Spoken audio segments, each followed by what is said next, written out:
আমরা সত্যি আনন্দিত যে প্রভু এত আশ্চর্য কাজ করছেন আমাদের মধ্যে। আমরা অনেক অসুস্থ হচ্ছি, আবার প্রভু অনুগ্রহে সুস্থ হয়ে যাচ্ছি। আর ঈশ্বর আমাদেরকে অনেক দিক থেকে আশীর্বাদ করেছেন। আমরা গতকাল আশীর্বাদের বিষয়ে, আমরা ধন্যবাদের বিষয়ে আলোচনা করেছিলাম। আর আজকের আমরা দেখব আরো একটা ইম্পর্টেন্ট বিষয়, গুরুত্বপূর্ণ বিষয়, যে ঈশ্বরকে আমরা যেন সন্তুষ্ট করি।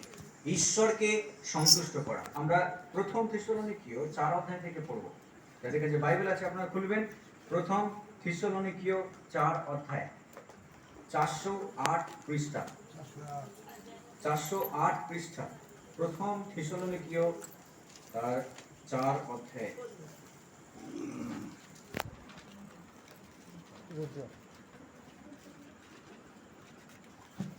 4 অধ্যায় আমরা পড়ব 1 থেকে 8 পদ পর্যন্ত। 1 থেকে 8 পদ পর্যন্ত।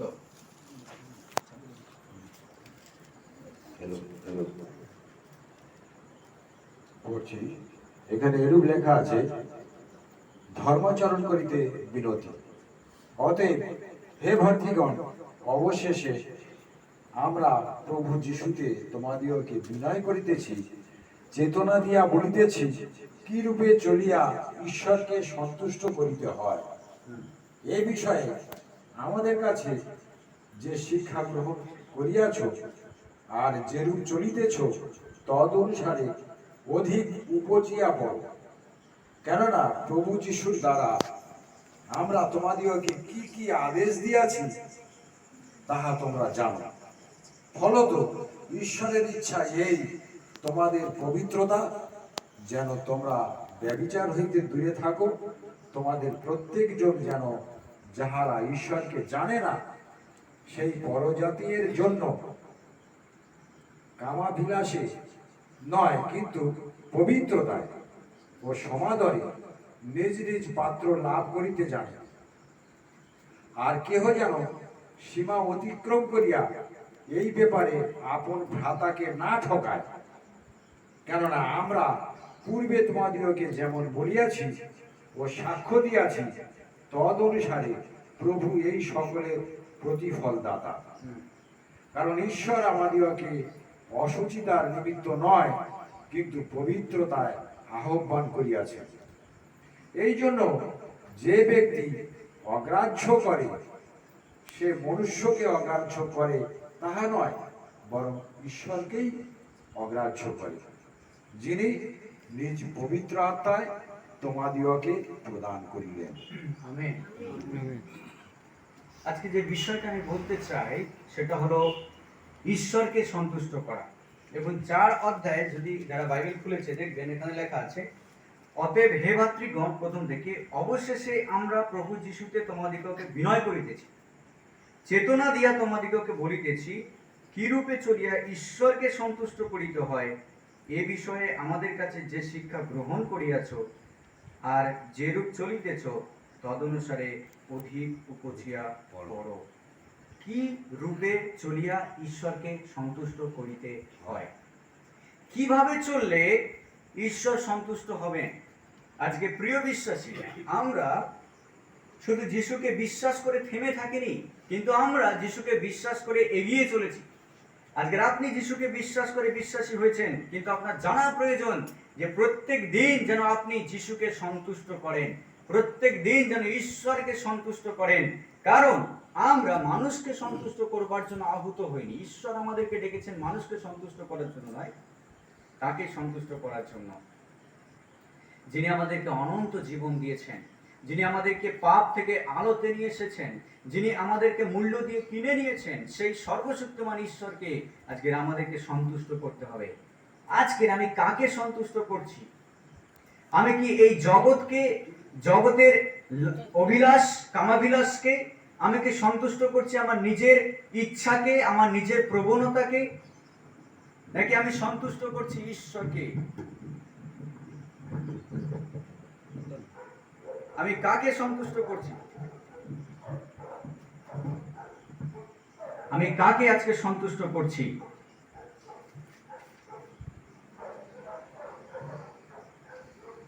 বাইবেল এই কথা বলছে যে কি রূপে চলে ঈশ্বরকে সন্তুষ্ট করতে হয় তা তোমরা শিখেছো। যখন পৌল থিসলনিকীয়দেরকে লিখছে, দেখুন আমরা যেরকম মণ্ডলী, থিসলনিকীয় ঠিক সেরকম একটা মণ্ডলী ছিল, প্রার্থনার সভা ছিল, সেখানে ঈশ্বরের আরাধনা হতো। সেই মণ্ডলী তারা সুসমাচার পেয়েছিল পৌলের দ্বারা, আর পৌল সেই মণ্ডলীকে গড়ে তোলার ফলে পৌল তাদের কাছে চিঠি লিখছে, তাদের কাছে পত্র লিখছে যে তোমরা শুধু খ্রিস্টকে গ্রহণ করে চুপ করে বসে থাকলে হবে না, খ্রিস্টকে গ্রহণ করার পরে তোমাদেরকে জানতে হবে কি করে ঈশ্বরকে সন্তুষ্ট করতে হয়, কি করে ঈশ্বরের পথে চলতে হয়। তোমরা যেন ভুলে না যাও যে তোমরা রক্ত মূল্য দ্বারা কৃত হয়েছো, প্রভু যীশু তোমাদেরকে জগৎ থেকে কিনে নিয়েছে। তাই তোমরা সচেতন হও তোমাদের জীবন সম্পর্কে, আর ঈশ্বরকে সন্তুষ্ট করো। কাকে সন্তুষ্ট করো? ঈশ্বরকে। প্রিয়জনেরা, আজকের আমরা কাকে সন্তুষ্ট করছি? আজকের আমরা কার ইচ্ছাকে পূর্ণ করছি? ঈশ্বরের ইচ্ছা পূর্ণ করছি, না জগতের মানুষের ইচ্ছা, আমার নিজের ইচ্ছা আমি পূর্ণ করছি? আজকে আমাদেরকে সচেতন হতে হবে। খ্রিস্টীয় জীবনের যাত্রা শুরু মাত্র।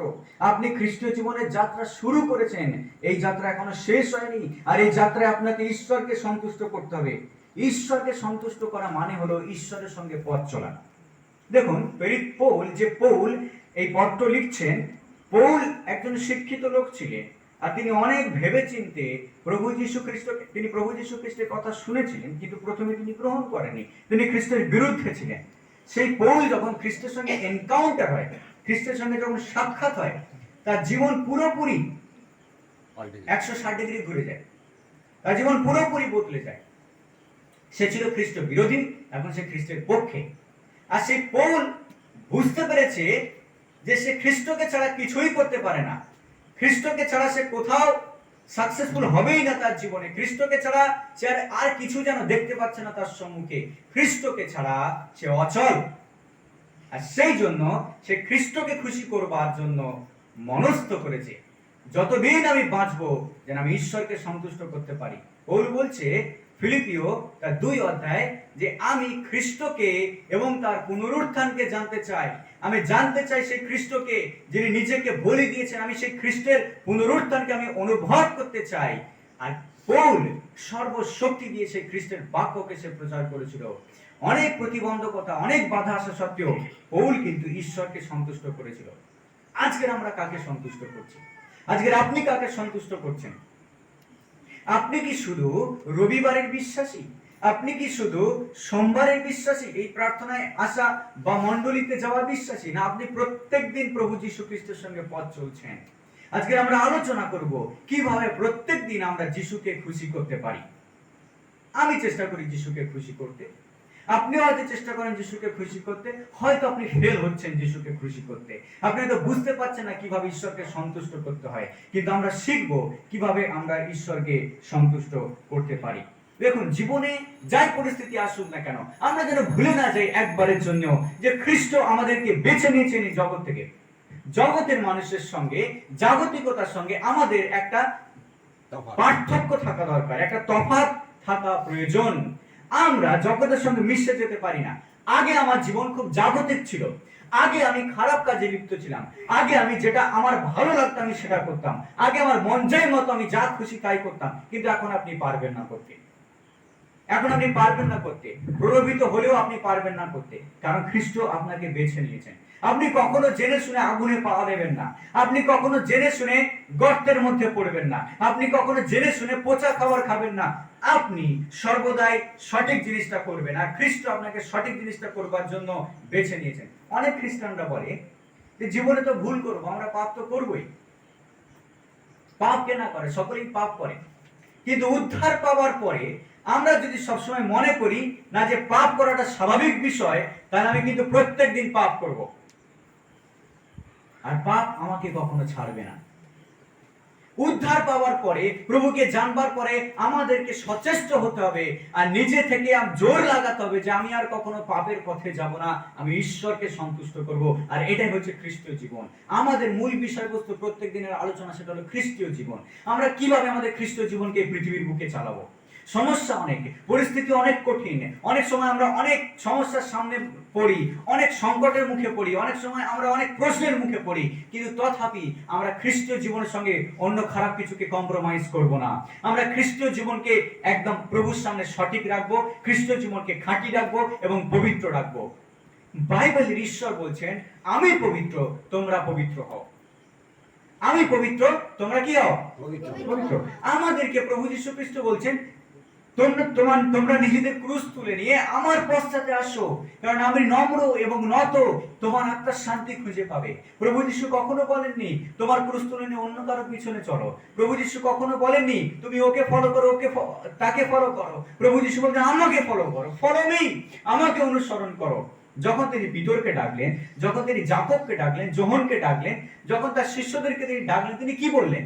তোমরা আমার পশ্চাতে এসো, তোমরা আমার পশ্চাতে এসো, আমার পিছনে এসো, আমি যেখানে যাচ্ছি তোমরা সেখানে এসো। আমার পশ্চাতে এসো মানে আমি যেরকম জীবন ধারণ করি তোমরাও সেরকম জীবন ধারণ করো। আজকে যিশুর লাইফস্টাইল আমাদের লাইফস্টাইল হয়ে ওঠা প্রয়োজন। আমরা যেন যিশুর মতো লাইফস্টাইল করা শুরু করি। প্রভু যিশু যেমন কাজ করতেন আমরাও যেন তেমন কাজ করি। যিশুর যেমন মনোভাব ছিল আমাদের যেন তেমন মনোভাব থাকে। যিশু যেমন চিন্তা করতেন আমরাও যেন তেমন চিন্তা করি, তবেই কিন্তু আমরা প্রভু যিশুর আসল শিষ্য হতে পারবো। আপনি কি চান না যিশু খ্রিস্টের খাঁটি শিষ্য হতে? আপনি কি চান না প্রভু যিশু খ্রিস্টের পশ্চাতে আসতে? শুধু কারা শিষ্য হবে? পাস্টার পালকরা শিষ্য হবে না, আমরা প্রত্যেকেই প্রভু যীশু খ্রিস্টের শিষ্য এবং শিষ্যা। শিষ্য এবং শিষ্যা, শুধু পুরুষরা শিষ্য হবে না, মহিলারাও শিষ্য হবে। আপনি জানেন যে বাইবেলে যখন প্রভু যীশু বেঁচে ওঠেন তখন মহিলারাই প্রথম সাক্ষ্য দিয়েছিল যে যীশু খ্রিস্ট জীবিত। মহিলাদের রোলও অনেক ইম্পর্টেন্ট। আপনি একজন শিষ্যা, পুরুষরা যেমন প্রভু যীশু খ্রিস্টের শিষ্য, আপনিও তেমন প্রভু যীশু খ্রিস্টের শিষ্যা। আর সেই জন্য আমাদের প্রয়োজন কাকে সন্তুষ্ট করা? ঈশ্বরকে সন্তুষ্ট করা, যিশুকে সন্তুষ্ট করা। আসুন আমরা তাকে সন্তুষ্ট করি যিনি আমাদেরকে বেছে নিয়েছেন। আপনি চান না যিনি আপনাকে বেছে নিয়েছেন, আপনাকে মনোনীত করেছেন, তার কথা চিন্তা করতে? আপনি চান না তার বাক্য অধ্যয়ন করতে? আপনি চান না তাকে নিয়ে সময় অতিবাহিত করতে? আপনি চান না তার গান শিখতে? আপনার কাছে কি আছে একটা ডায়েরি প্রভু যীশু খ্রিস্টের গান লিখে নেবার জন্য? আপনার কাছে কি আছে বাইবেল যেখানে আপনি মার্ক করছেন যীশু খ্রিস্টের সেই কথাগুলো?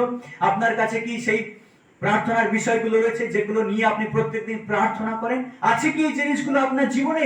যদি না থাকে এখনই সেই হ্যাবিট তৈরি করুন।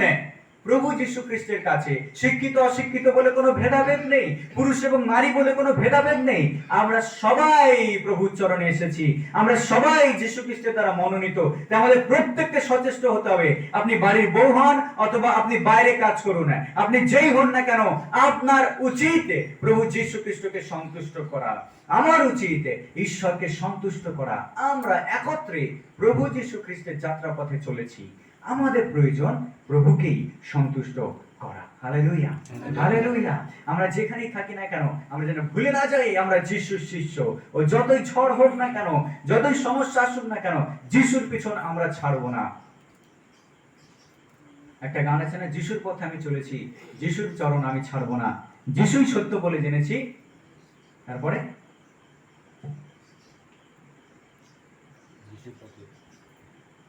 আমাদের জীবনে যতই সমস্যা আসুক না কেন আমরা যেন যিশুর পেছন কখনো না ছাড়ি।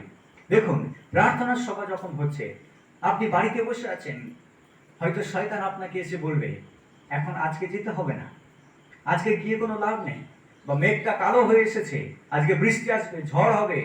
অনেক সময় শয়তান অনেক রকম প্ল্যান আমাদের মধ্যে এনে দেয়, অনেক রকম অজুহাত আমাদের মধ্যে এনে দেয়, আর আমরা সেই অজুহাতের খপ্পরে পড়ে প্রভু যীশু খ্রিস্টকে আমরা অবজ্ঞা করে বসি। অনেক সময় আমরা শয়তানের কথার বাধ্য হয়ে যাই, অর্থাৎ জগতের বাধ্য হয়ে যাই, আমরা মানুষের চিন্তার বাধ্য হয়ে যাই, আর প্রভু যীশু খ্রিস্টের চিন্তাকে আমরা ভুলে যাই। আজকে যেন আমরা খ্রিস্টকে সন্তুষ্ট করতে শিখি। বাইবেলের শুরু থেকে শেষ পর্যন্ত অনেক হিরোদের কথা লেখা আছে যারা যীশু খ্রিস্টকে সন্তুষ্ট করেছিল, ঈশ্বরকে সন্তুষ্ট করেছিল। যতই কঠিন পরিস্থিতি তাদের জীবনে এসেছিল না কেন, তারা ঈশ্বরকে সন্তুষ্ট করতে সর্বদাই সচেষ্ট ছিল।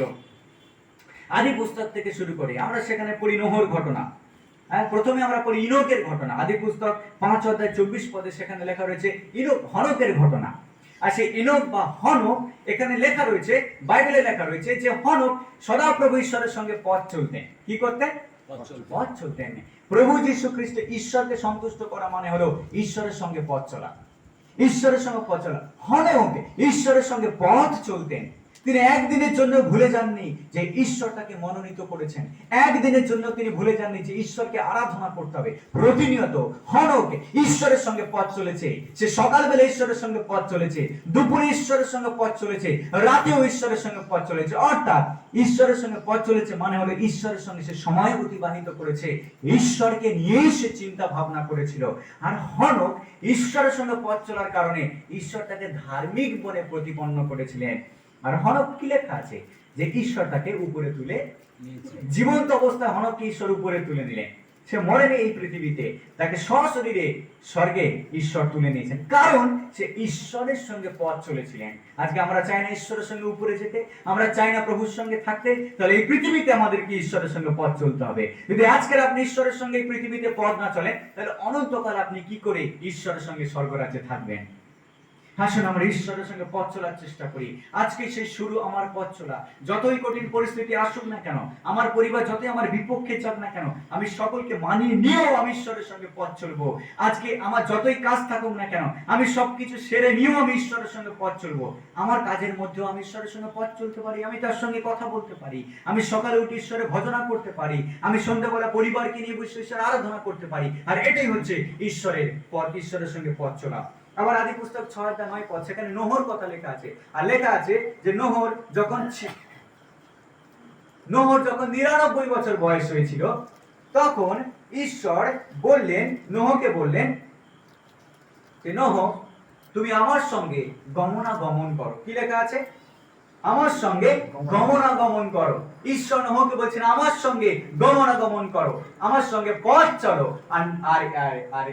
আর আব্রাহাম ঈশ্বরের সঙ্গে, নোহর কথা বলছি, নোহ ঈশ্বরের সঙ্গে পথ চলেছিলেন।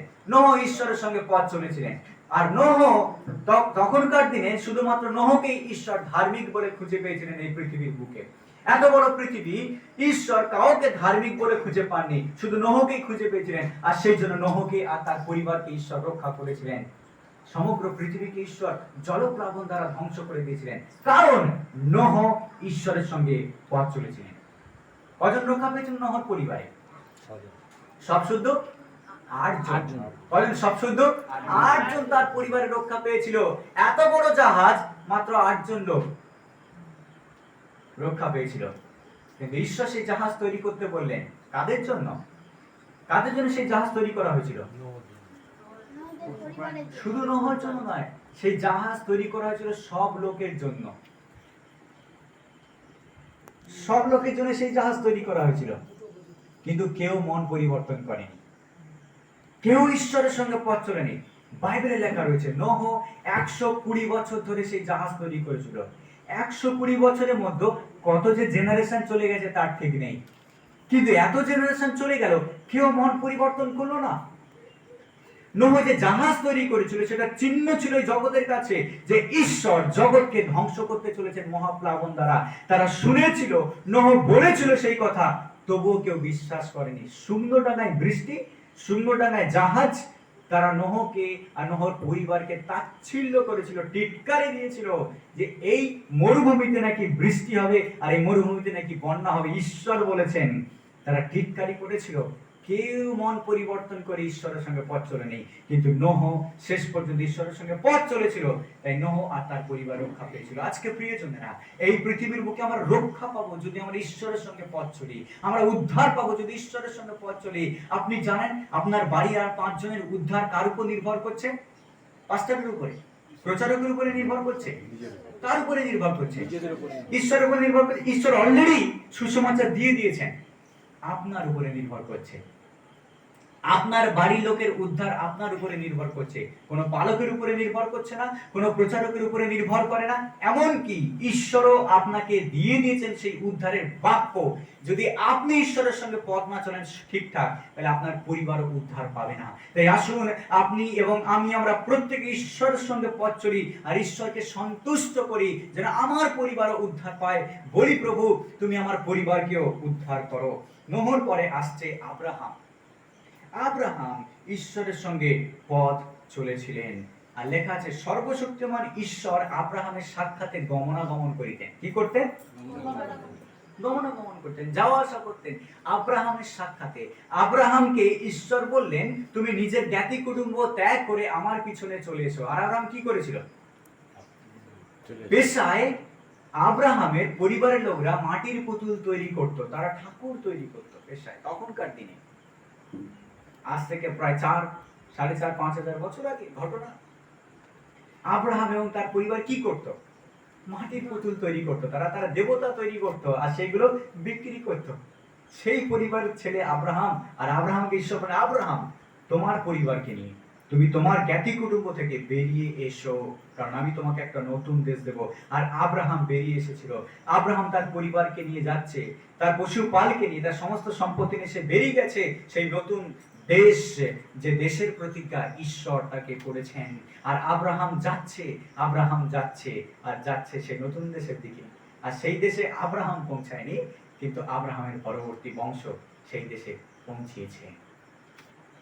আব্রাহাম চলেছে, কিন্তু আব্রাহাম একা চলেনি, ঈশ্বর তার সঙ্গে চলেছিলেন। আব্রাহাম ঈশ্বরের সঙ্গে পথ চলেছিলেন। কত বাধ্যতা আব্রাহামের মধ্যে, কত ভক্তি আব্রাহামের মধ্যে। আর তাই অবশেষে ঈশ্বর আব্রাহামকে প্রতিজ্ঞা করলেন যে আমি তোমার বংশকে আকাশের তারার ন্যায় আর সমুদ্রে বালুকার ন্যায় অজস্র অজস্র অজস্র করব, যে কোনো মানুষ তা গুনতে পারবে না। আব্রাহাম বিশ্বাস করলেন আর ঈশ্বরের সঙ্গে পথ চললেন। আজকে আসুন আমরা ঈশ্বরের সঙ্গে পথ চলি। যদি আমরা ঈশ্বরের সঙ্গে পথ চলি তবেই তাকে আমরা সন্তুষ্ট করতে পারবো।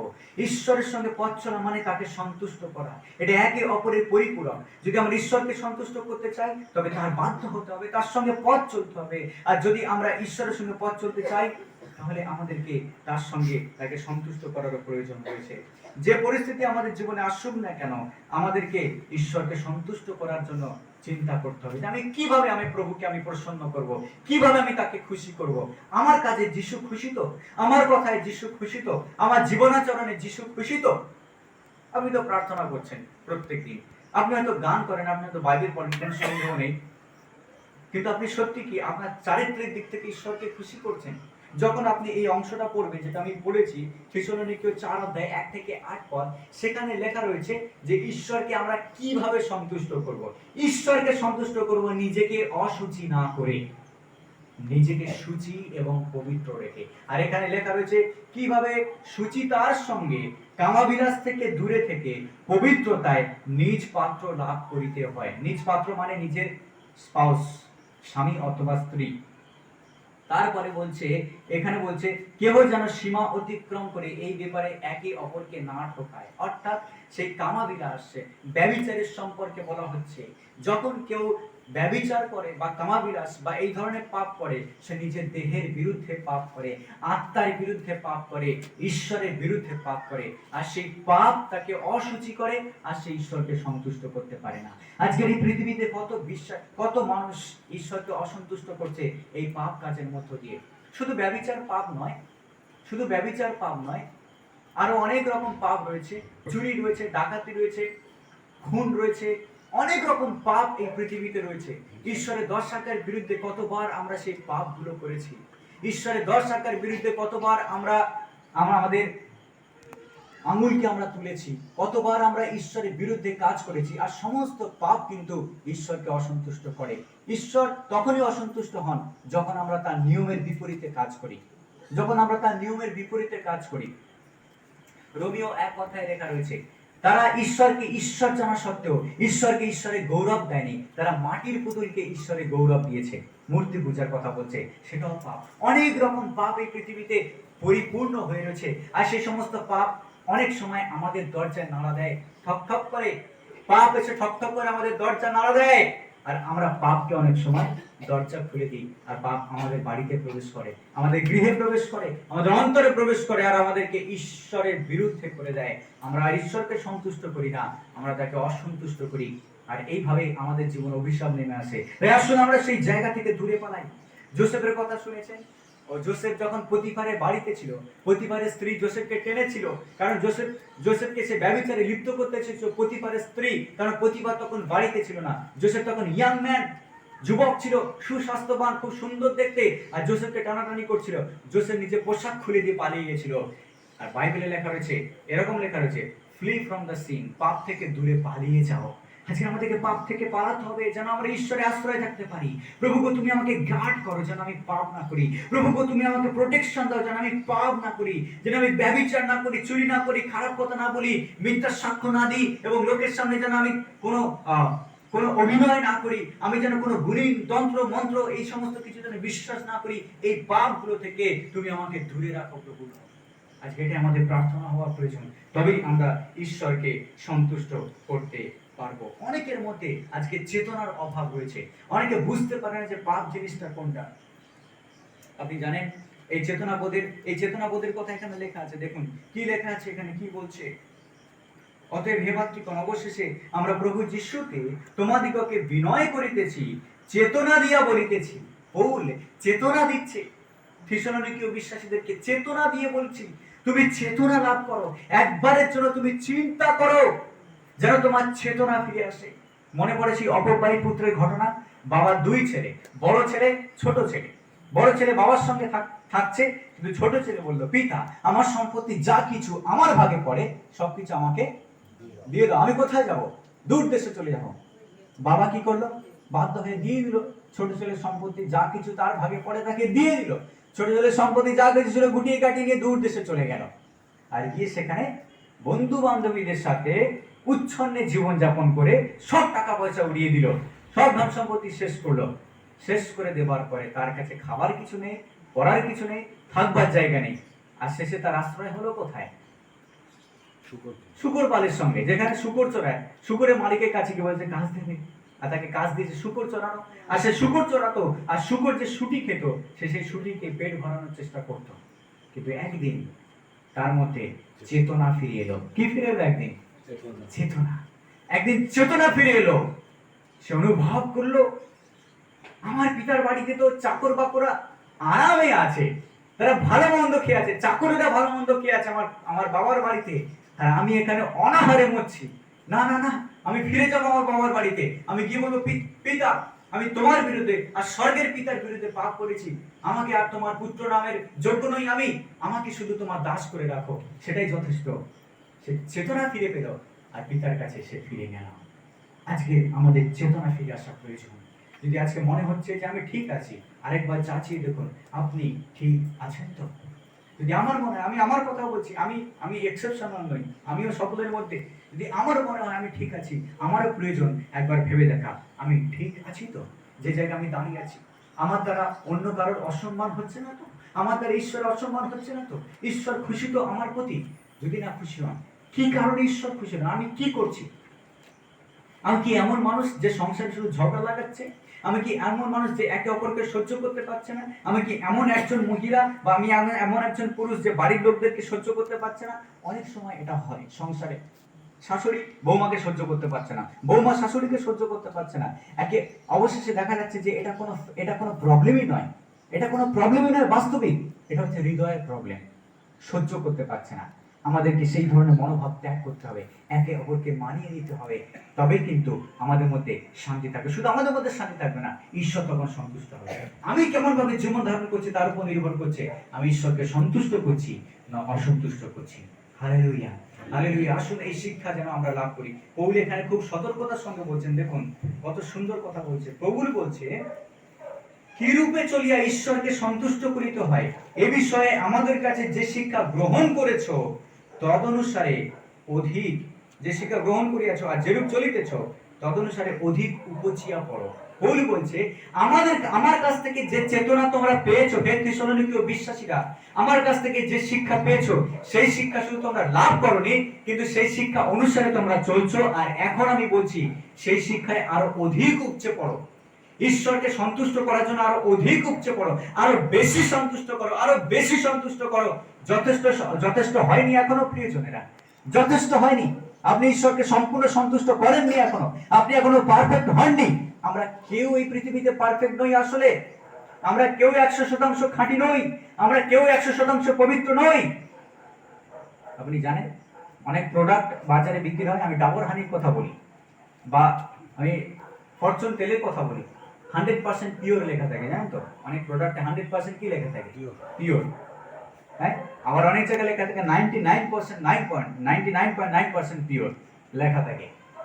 100% পিওর যেখানে লেখা আছে সেটাও যেমন পিওর নয়, 99.9% যেখানে লেখা আছে সেটাও পিওর নয়। যদি 100% পিওর হতো তাহলে কেন 99.9% লেখা থাকবে? তাহলে 1% কোথায় গেল? অ্যাকচুয়ালি কোনোটাই পিওর নয়। যারা বিক্রি করছে তারাও জানে যেমন ভেজাল, যারা তৈরি করছে তারাও জানে ভেজাল, আর আমরা যারা কিনছি আমরাও জানি এর মধ্যে ভেজাল মেশানো আছে। কিন্তু আজকের ঈশ্বর চান যেন আমরা পবিত্র হই, আমরা যেন ওই প্রোডাক্টের মতো না হই। শুধু বাইরে থেকে আমরা দেখাবো আমরা পিওর, কিন্তু ভিতরে আমরা পিওর নই, খাঁটি নই। আমরা এরকম যেন না হই। আজকে আমাদেরকে পিওর হতে হবে, খাঁটি হতে হবে ঈশ্বরের সামনে, খাঁটি বিশ্বাসে, খাঁটি আচরণে, চরিত্রে এবং ব্যবহারে। তবেই আমার মধ্য দিয়ে ঈশ্বরের গৌরব হবে। Hallelujah, hallelujah. পৌল সেই খাঁটি হওয়ার জন্য, ঈশ্বরকে সন্তুষ্ট করার দিকে আমাদেরকে আলোকপাত করাচ্ছেন, তিনি আমাদেরকে সতর্ক করছেন, সচেতন করছেন। আসুন আমরা সেই শিক্ষাকে লাভ করি। আমরা গত 2 বছর বা 3 বছর বা 4 বছর বা 1 বছর বা 2 মাস আগে থেকে যে শিক্ষা আমরা লাভ করছি, যা আমরা শিখছি, তা যেন আমরা ভুলে না যাই। প্র্যাকটিক্যালি আমরা যেন প্রয়োগ করি বাস্তবিকভাবে। আমরা যেটা শুনছি, যেটা শিখছি, যেটা পড়ছি, তা যেন আমরা প্র্যাকটিস করতে পারি আমাদের জীবনে। তবে কিন্তু ঈশ্বরের গৌরব হবে। আর আমি বলছি, যখন ঈশ্বরের গৌরব হবে, ঈশ্বর স্বর্গের দরজা খুলে আমাদেরকে আশীর্বাদ করবেন। স্বর্গের দরজা খুলে আমাদেরকে আশীর্বাদ করবেন। কোনো অভাব আমাদের জীবনে থাকবে না। হালেলুয়া, ঈশ্বরের গৌরব আর মহিমা হোক।